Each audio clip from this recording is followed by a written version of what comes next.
Yes, Madam Chair. The highlight of the President's SONA was nung sinabi na mahiya naman kayo, initiative, errata for the boys SOP.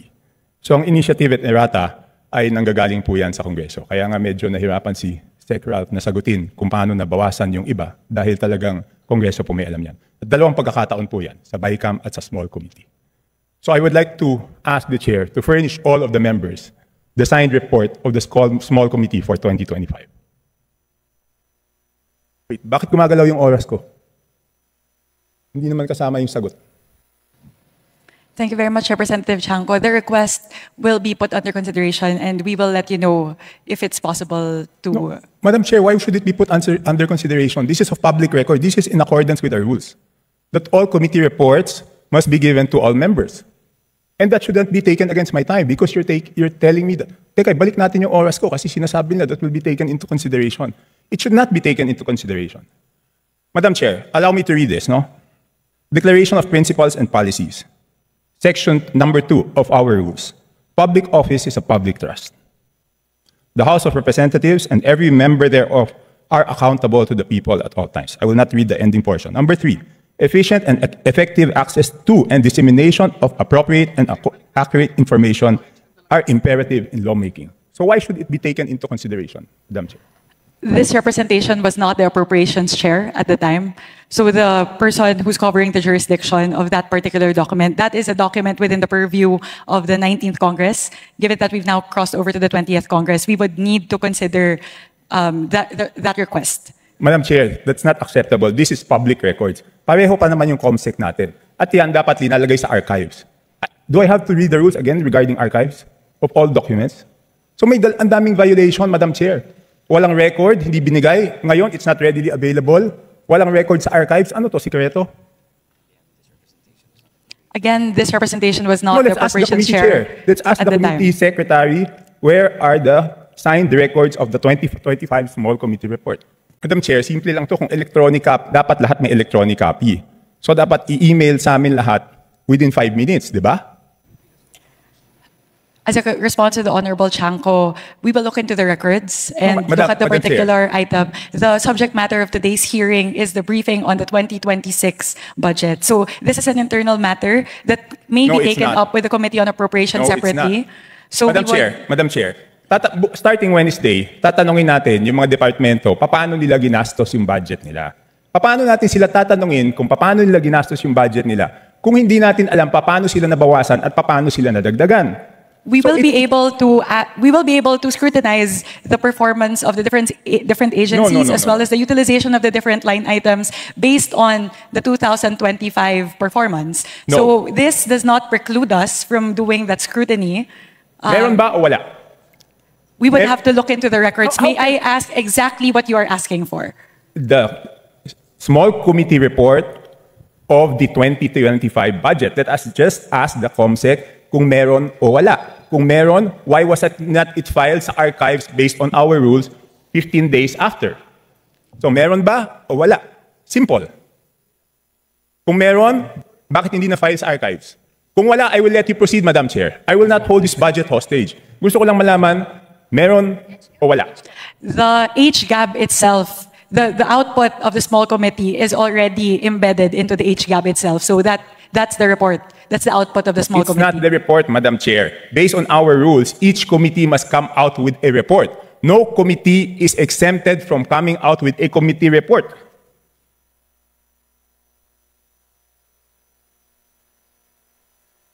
Please check Section 39 of Rule 9 of our rules.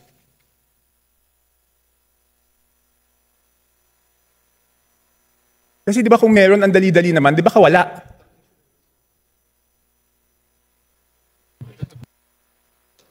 So the small committee is subsumed within the Committee on Appropriations, and it is the Committee on Appropriations who is required to submit the committee report. In this case, the report and the output of the Committee on Appropriations is the HGAB. No, it's not.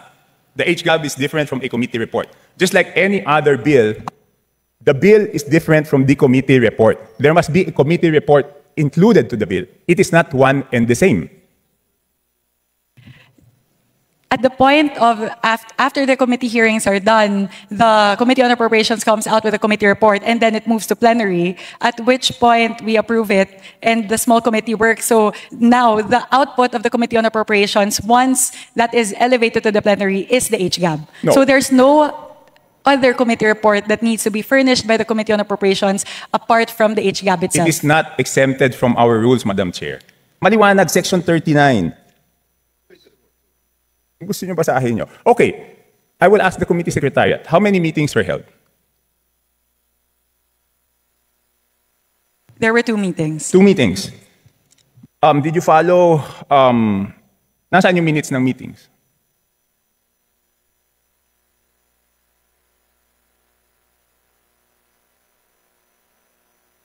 Where were the meetings held? What date? Madam Chair, I can read Section 39 of our rules to make it clear that the committee report is different from the HGAB, but I don't want it to take up my time.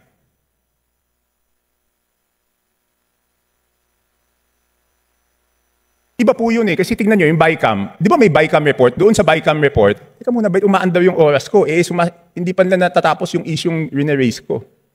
Doon sa BICAM report, nakasulat, okay, yung BICAM report, pinipintasan natin. Pero yung BICAM report, may nakasulat doon kung alin yung nabawasan, alin yung nadagdagan. Dito sa HGAB, wala tayong makita kung alin yung nabawasan, alin yung nadagdagan. With the indulgence of Representative Chanco, so the COMSEC is currently looking into the specific request as well as the level of detail that you are requesting. No, within 5 minutes, I need the committee report. If we may please move on to the other questions while they're working on this. Yes, I will. But if within 5 minutes wala yan, ibig sabihin wala yan, ngayon palang gagawa yan. Ang gusto natin na committee report is the same as the BICAM. Okay? The same as the BICAM. Nakasulat kung saan binawas, saan nadagdag. Okay, I will mention why it is very important.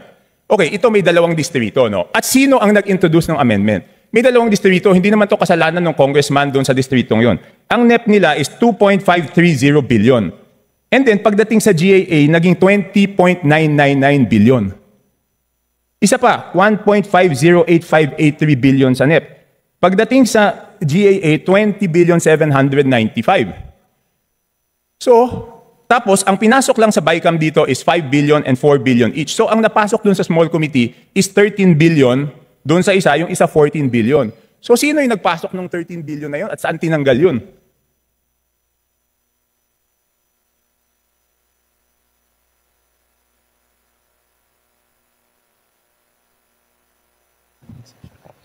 So, again, the small committee is subsumed within the Committee on Appropriations, and it is not required to render a separate committee report. The rule that you are citing, Honorable Chanco, pertain to standing committees. And the mother committee in this case of the small committee is the Committee on Appropriations. Yes, but did we exempt the Committee on Appropriations not to submit a committee report? No.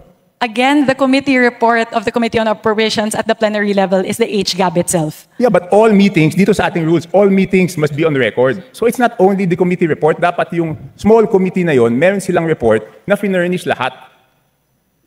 Again, if with the indulgence of the Honorable Chanco, the COMSEC is looking into the request, if we may move to the next question. Okay, I will move to the next question. Thank you very much. Mukhang wala talaga.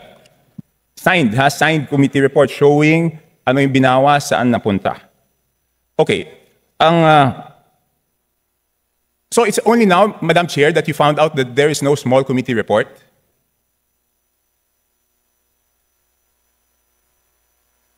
Madam Chair, it's only today that you found out that there's no small committee report?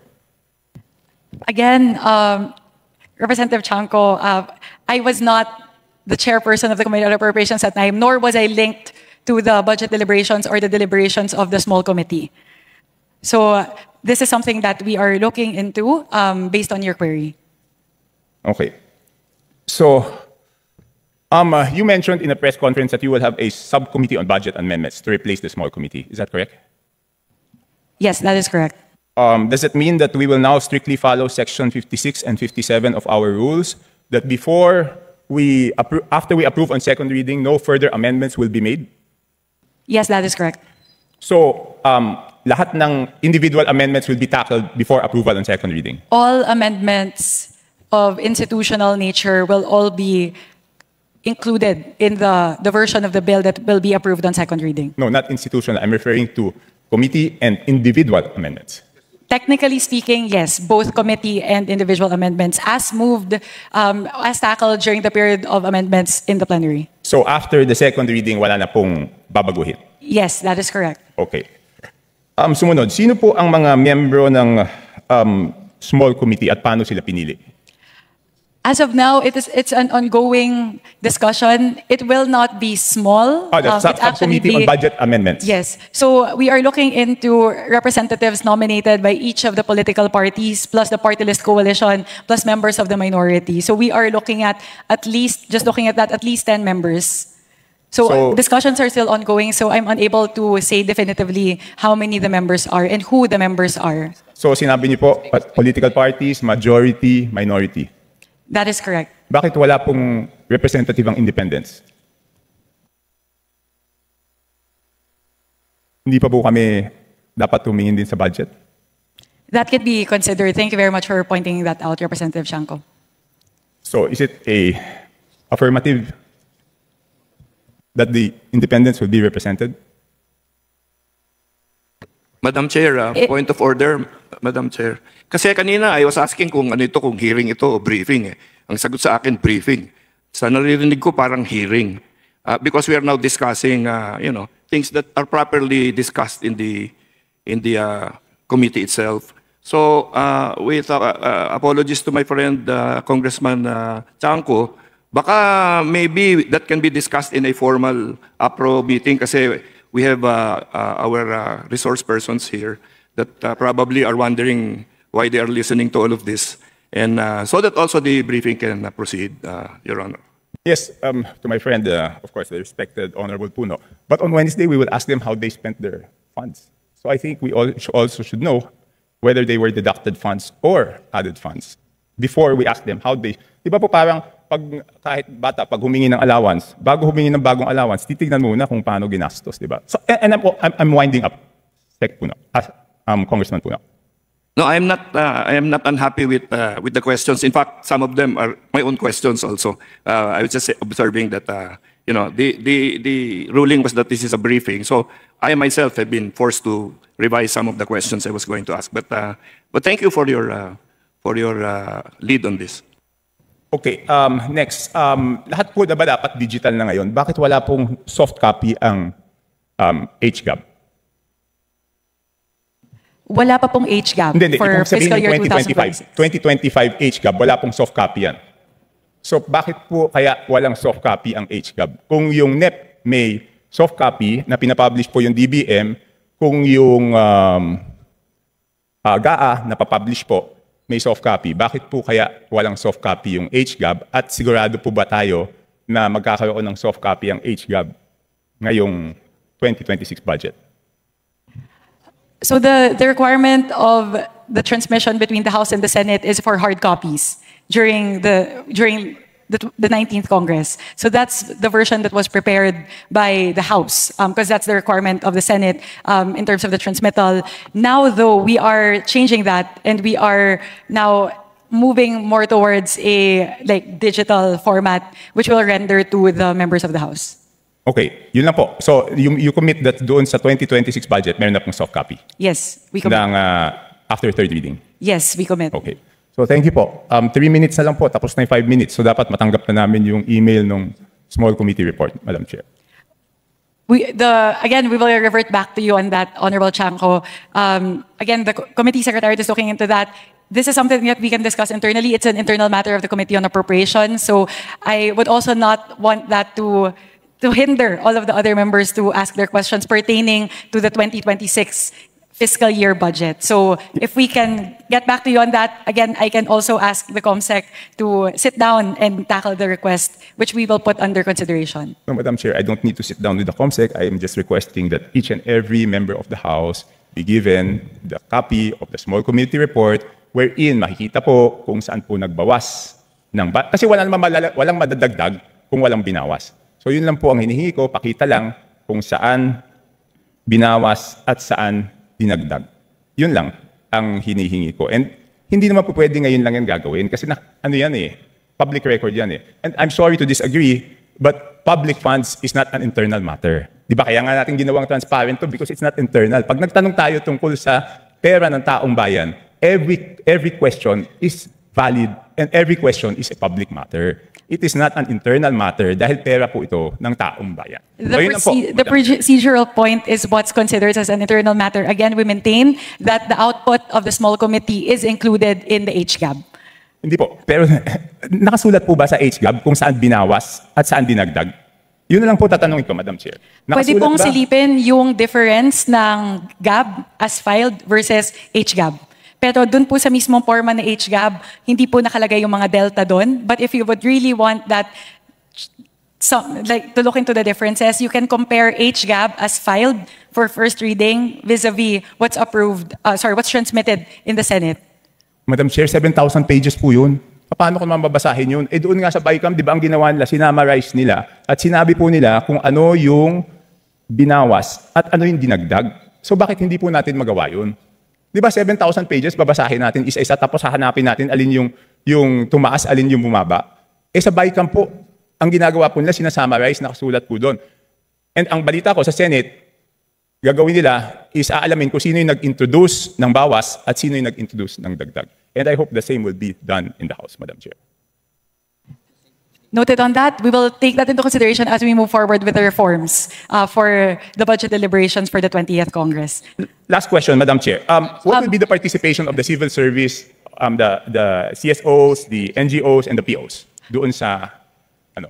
I will revert back to, I will respond to this question, but this would be the last question with the indulgence of Honorable Chanco. So they will be engaged as non-voting observers in all of the committee hearings. So they have full access to committee hearings and essentially all the deliberations of the Committee on Appropriations as well as the plenary deliberations. And we also have a People's Budget Review wherein that's a day where they can present all of their suggestions and their queries with regard to the 2026 budget. Madam, bakit pag ako nagsasalita, pati yung sagot ng chairman, tumatakbo yung oras ko? This is an extension na po. Yeah, A while Congress- ago, the countdown was in accordance to the length of your questions lang po. Yes, Congressman Erice was given 3.49 minutes extension. I was stopped at 2 minutes. So last question po. So any CSO, any NGO, any PO who wants to join and volunteers to join will be welcome. Kahit sino po. Wala tayong pipiliin.